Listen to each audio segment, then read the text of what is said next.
LBC with Nick Abbot. And now we're joined by Jon-Christopher, White House correspondent for Real Political News. Hello, John. Hello, Nick. I hope we can have some fun tonight. It's been a very depressing day, as you can imagine. Well, there's always a lot to talk about with the current regime as we careen towards the end of civilization as we know it. As we know it. Well, we're gonna keep it from doing that because we have a great relationship. The Brits and the Yanks will be there again, or maybe on the beaches of somewhere, maybe in Wales or something. They're lovely this time of year. Yeah, better than Greenland. Yes, considerably warmer, yeah. Now, he's not leaving, is he? I've been saying this for ages, and he is now saying it himself. Donald Trump said, "I'm not going, I'm not joking." Well, first of all, let's put this in perspective. The guy is almost 80 years old, and he's not the healthiest of young chaps. And, we'll leave that alone.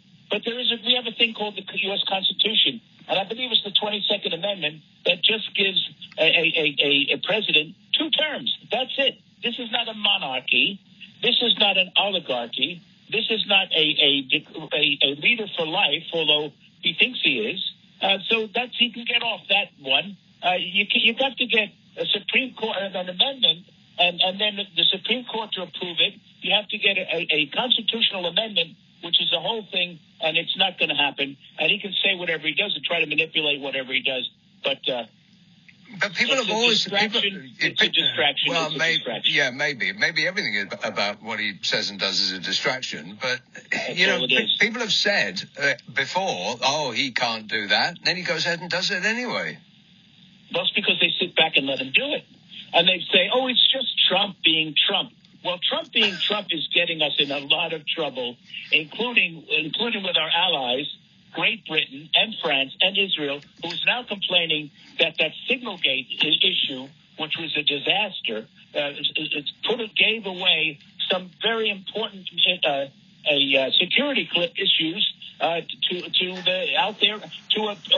a very fine, by the way, journalist, Jeffrey Goldberg, with the Atlantic. But I mean, if that's the case, anybody could have been on that, and that was a disaster. So now he's saying, I'm pissed off at Putin. We're gonna give him another double tariff. Yeah, double tariff. I'm sorry if I used that word. A double tariff, and he's trying to cause problems with Putin so we can get the distraction off our allies from saying, take it, and stick it where the sun don't shine. Yeah, and top marks, by the way, I believe she is a billionaire, but she's one of the few billionaires in America who has not prostrated herself in front of the Tangerine Scream, and that is the owner of The Atlantic, which published the details of what you've just been talking about. Bravo to her. Trump is trying to distract from the incompetence of his team, and for putting all those people in a signal chat. This is a Signalgate, we call it, and including his vice president and his head of national security, his defense secretary, who's a disaster, and his secretary of state. Now, the child labor thing is another story. We can get into Florida in a second. But this is the most preposterous of all. Maybe we'll end with that because it is really funny. The thing is that you got these people on a open mic, basically. It's not in a skiff, as we call it, which I've seen at the White House. A very, very secure room. And they did it on Signal, which was preposterous. And then they said it was not top secret. It was not a secret conversation. Wait a minute. They talked about munitions. They talked about time of deployment. Mm-hmm. They talked about weather conditions. Yeah. Come on. We all know what this means. And they're using... What time are we going to drop the bombs? Yes, and they're using that service, presumably because they can delete all of the... and I'm not just talking about the incidents, of what you've just described. I'm talking about in general. Yeah. The regime is conducting its business on messaging sites that you can delete all the messages from, and there is no record of it, which is highly suspicious. Well, if it goes live, you don't need a record, do you? And the person that is laughing about this the most is Hillary Clinton, of course, because she was under attack for the longest time about her using supposedly a private email service. And did you read the article that she wrote in the New York Times? Yeah, I adore Hillary. She's how I got involved in this entire situation when I met her years ago. And I won't get into that. It's another show. But she and the Clintons live really close to my wife and me here in D.C. And I have to say, she's, who's sorry now, basically. Bring back that old rock and roll song. But the fact is, she's laughing up her sleeve, as we say. Well, it's a computer, for God's sake. Yeah, she wrote an opinion essay in the New York Times. I won't give you any of it but the headline. It says, "How much dumber will this get?" Which sums it up. And Hillary's no dummy. And guess what? She lost the election because of it. That's what happened to her. She knows full well what happens when that kind of security. And it wasn't even that big a deal for her. Now, J.D. Vance went to Greenland and was surprised it was cold. Nobody told him, he said. Well, first of all, I have a long loving relationship with the Scandinavian countries, especially Denmark, where I spent quite a bit of time. And when he said that the Danes are in disrepute or whatever for not protecting the Greenlanders. Yeah. I mean, this is then how insulting is that? The fact is that his wife was supposed to go over there with their little kid, go on a sleigh ride with the Huskies and so on and so forth, and they couldn't get anybody to meet with her. So what did they do? They put a whole group of morons over there again, including those standing up, looking great at a military base. Yeah. And the military base was respectful. Okay, he went and ate some sausages with them, reindeer sausages, I guess. And then after a couple of hours, they took him away. And Trump has no clue when they rejected his wife.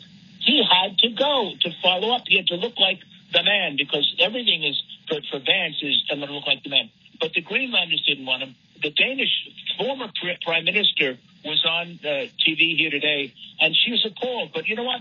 I have to say, the Greenlanders are very smart. They're thinking, well, maybe it's a strategic spot. We could work with something with the Americans. I know they had bases there for years after the war. Maybe we'll want to bring something in. You want to do business as well, but don't put us down and don't say you don't understand what our country is like. These are honorable people. Inuits. I mean, come on, it goes way back.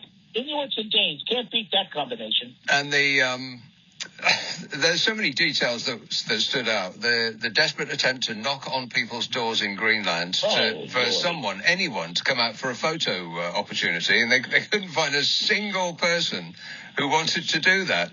And my favorite was J.D. Vance at the top of the stairs as he got onto the plane, and he's waving, and then the camera pans out and there's no one there. He's just waving to no one.